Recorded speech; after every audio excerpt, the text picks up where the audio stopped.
Sango sikoyo zolo banini, est-ce que tozo pola, tozo gagné na Est wana? Est-ce que makambozo tambola malamu? Le peuple congolais, kotuna ka makambo mboka te, il faut participer na makambo mboka. Koyoka ngolo kola lisolo ya TikTok te, ça te concerne. Quand le doigt est malade, c'est les pieds qui l'amènent à l'hôpital. Les yeux surveillent devant le médecin pour que le doigt ne trébuche point. Mais devant le docteur, c'est la bouche qui parle. Celui Congo, ils ont un problème et ils ont un problème. Au début, tant que makambo guerre et bandine, cette fois-ci, parce que guerre, ils ont la décennie.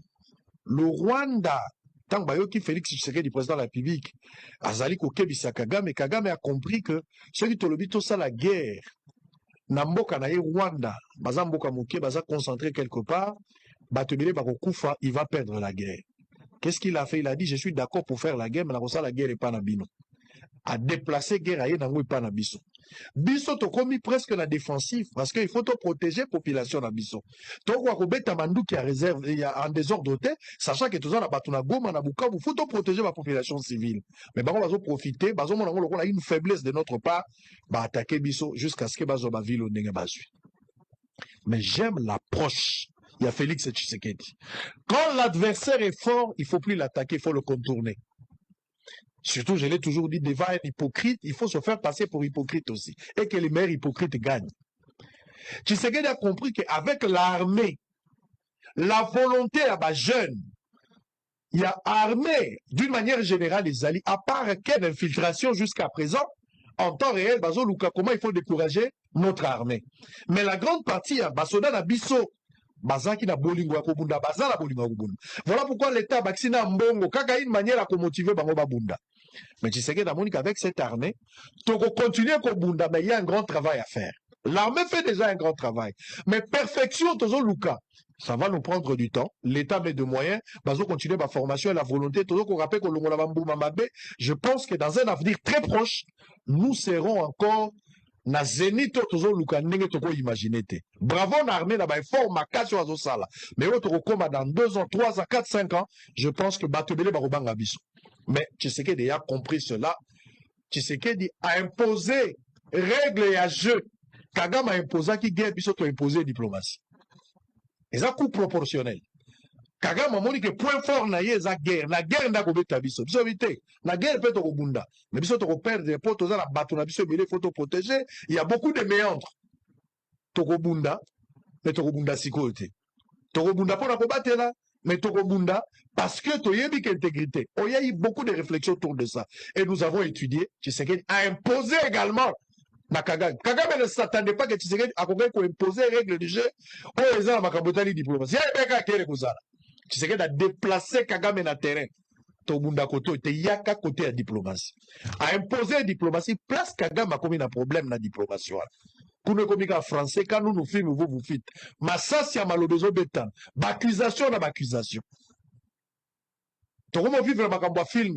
Bobundina mutu te tchake olme yomo ko kitisi munduki. Po malobeleki pouvoir ya munduki. Nde musali za kusala malelo. Donc Congolais, nous n'avons pas perdu la guerre. Peut-être une bataille et cause à la perdu. Mais guerre te. Bateau yo ki omoni bazo tia minoko na Nord Kivu malgré accord ko signamé na États-Unis d'ici les 2 mains. Bateau bazo continuer za bateau baza sous sanction. Bateau ba beta ki bango déjà l'Union européenne, États-Unis. Bateau là baza frustré, il commence à faire sortir des discours tokotika te tozo kende to. Kolobeza problème te ko poussa na ndeza problème. Koloba ko koma na kisangani za problème te. Ko poussa na ndeza problème. Les hommes bakamute na zana goma te tout ça bandaka la nanto bandako sala bajia ko bata bate mutazana goma mutazali banda. Poussa na nde total. Comme ça les infractions yo poussa na comment la kisangani. Goma so komaki. On a perdu la bataille. Comment ce kisangani comment balumbashi ça la gêne ngo lingi. On verra la fin de cette mélodie comment les choses vont évoluer. Parce que dans la guerre nyonso ya monde au-delà ko bunda ko solo les alaka. Déjà, c'est difficile de récupérer ce que l'ennemi nous a imposé par la guerre. Ce qu'il a détruit, la guerre, la négociation. Mais négociation, qui a imposé guerre au-delà, ils ont réfléchi. Je parle de la guerre. Je parle pas de la gestion, je parle de la guerre. Surtout maman ou ya moi si yo. Maman ou ya moi si yo affaires étrangères ou yo. Moi na moi si yo. Na éviter. Nabota mona na pese ndoito na sala nini po mona qualité ya mosala mona mwasi wana za kosala Et Sengeli azala mwana mobali te. Yemo kazo valoir ata 15 ministres de la gouvernement mwana mwasi wana. Et c'est de là que M. Mpunga parlait de la méritocratie. Le développement est un fait de mentalité, c'est un fait de conscience. Mais aujourd'hui, on parle de la méritocratie.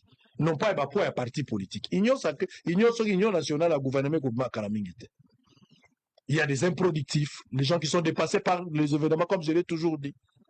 On a un poids politique parce qu'on a représenté province. Tu ne représentes rien. Il y a eu la guerre, il fallait tenir des discours. Toi, tu n'as représenté rien. Vous n'êtes pas le seul Congolais capable de diriger. Il faut pas s'abattre. Nous chance va contribuer à na bango et on verra. Depuis tout ce temps, est-ce que tu as que maman en affaires étrangères, à la Congo, à la Congolaise? Mais tala musala mona monsieur na zakosala. Tous beta maboko pona nini? Elle est notre fierté aujourd'hui. Tokola la kimia mona monsieur na zo bela biso nyoso maman na mwasi. Na zo lukana bota na pesendoi. Na reconnaissance à république.